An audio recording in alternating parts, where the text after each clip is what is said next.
Alright mga sob, pagkatapos pala namin magpahangin at magpahinga sa Nagbayog View Deck, sinundan namin ang itinuturo ng Google Maps patungong Talaga Beach.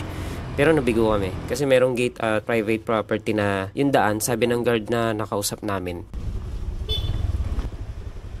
Crowded talaga.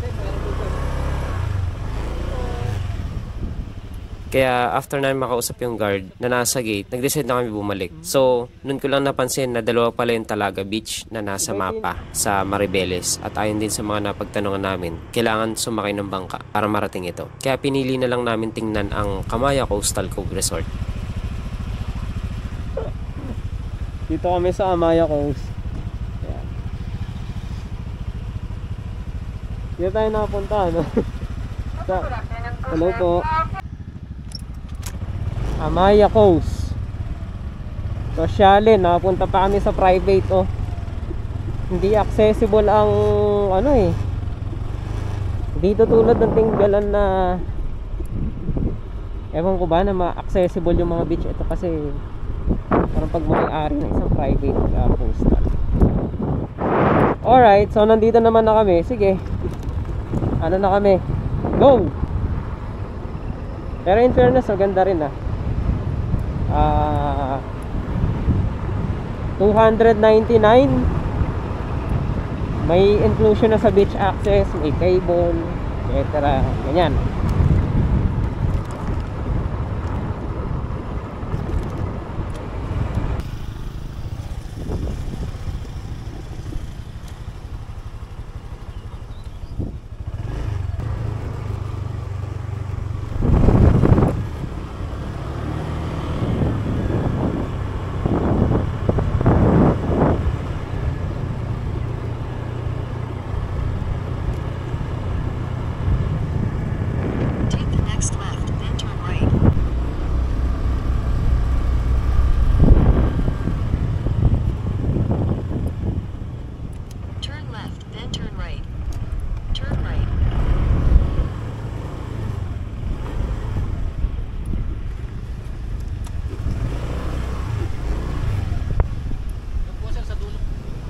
Po yung cashier dito.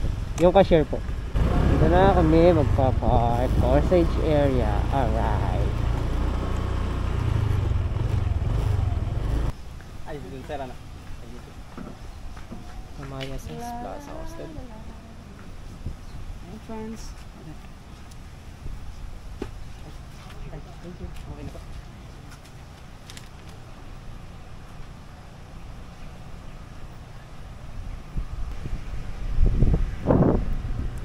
So ayan, papunta kami ngayon sa beach area ng Kamaya Sands. Kamaya Coast. Basta Kamaya. Kakaalam ko, Kamaya Coastal Cove to. So ito yung beach area. Kasi may mga table yan, binigyan kami ng access dyan. Ayan. Safe naman, maganda rito. Maganda rin yung sa parking. May bantay din. Dito may mga lifeguard. Dito may mga table. Ayan. Ganda. So itong Kamaya Coastal Cove ay para siyang ano eh, beach resort na mayroong camellia. May subdivision sa loob. Yung si Katagamay. Layo. At hindi rin kami masyado nagtagal. Sa mga oras na yun kasi nag-decide na din kaming umuwi na. Pero paglabas namin, galing ng Kamaya Coastal Cove, sa dinaraanan namin, may nakita akong signage patungong Panoypoy Cove. So na-curious kami, kaya pinuntahan na namin. Magkano yun? Magkano po ibigay nyo dun? Ah, sige. 10 lang po. Sige, salamat ah. Panoypoy Cove tayo. Tara. Wala kaming dalang sticker eh. Sorry wala kaming sticker eh. Pero yung ako namin. Iyan mo Kuya Mike, bigay mo.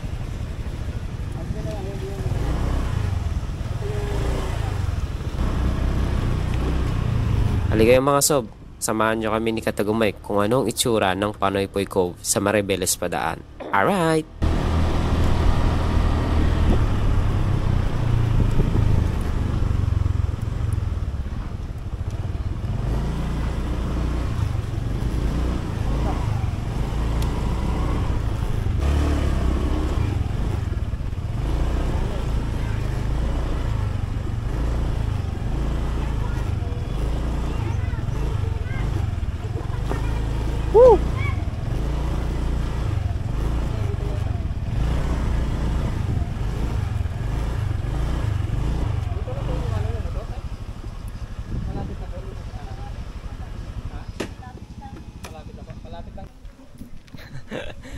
Ayan, magta-try ulit kami.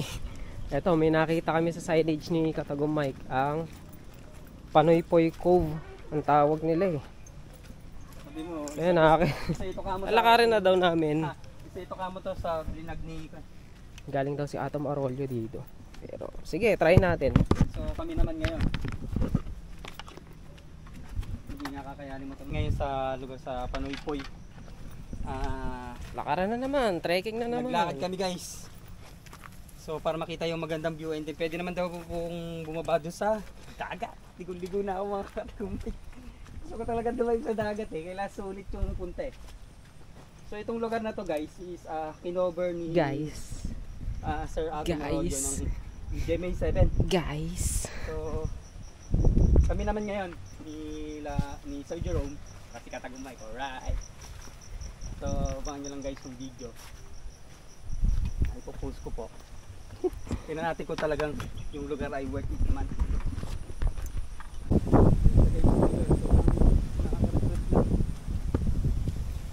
To, kasama ko si Team Katagum Mike. Alright. Nakita lang namin yung signage. Actually, nawawalan na talaga kami ng pag-asa eh. Uwi na talaga kami. Nakita ko lang yung signage ng yung tinuturo to, Panoypoy Cove. Sige. Nagtanong-tanong kami. Ay, hindi na ako madulas. Madulas ko yung Mike ah. At yun nga, meron nga dito. May kahadulasan.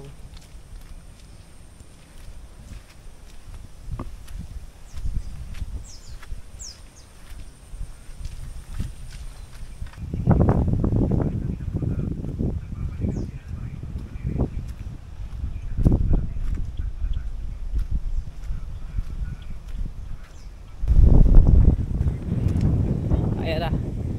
Ako na, feeling ko napakaganda siguro nito. Ayun oh, ay grabe.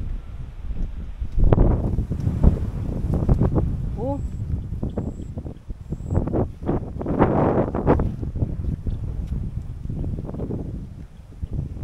Napakaganda.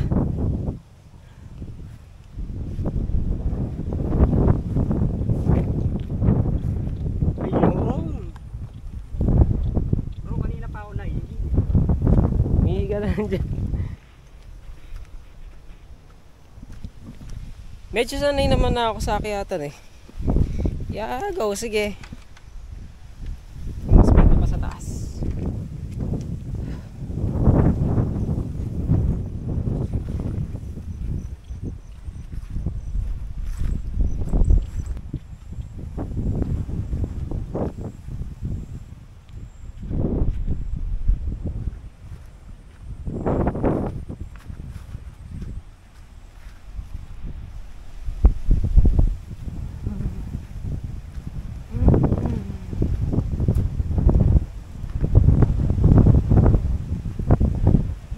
Pala dito.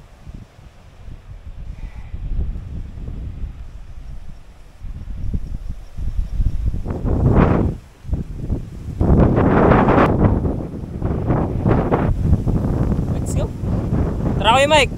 Pakitan ba natin? Pakitan pa kami.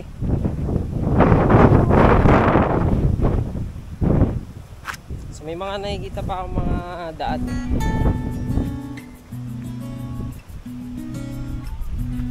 Mas maganda pa doon sa taas.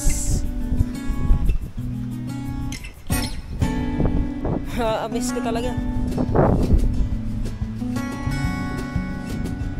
Hagardo Versosa. Ayun, jingle bell all the way.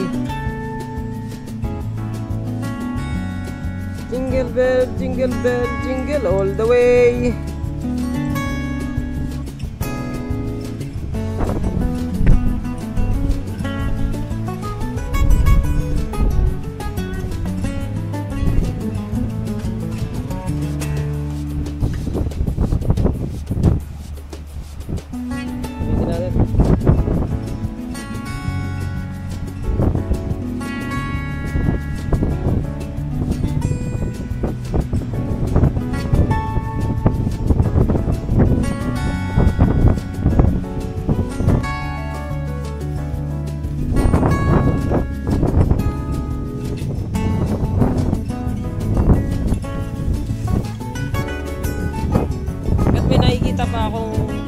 pwedeng hakbangan.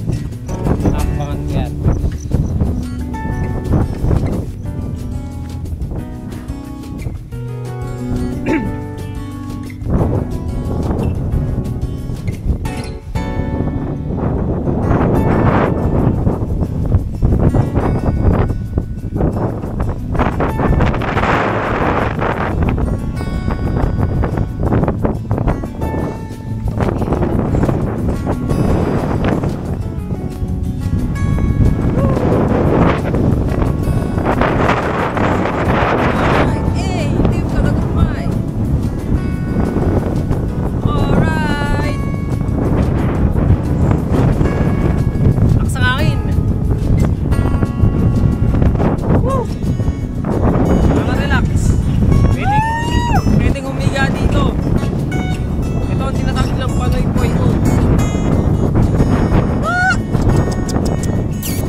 Philippines, ay yung West Philippines.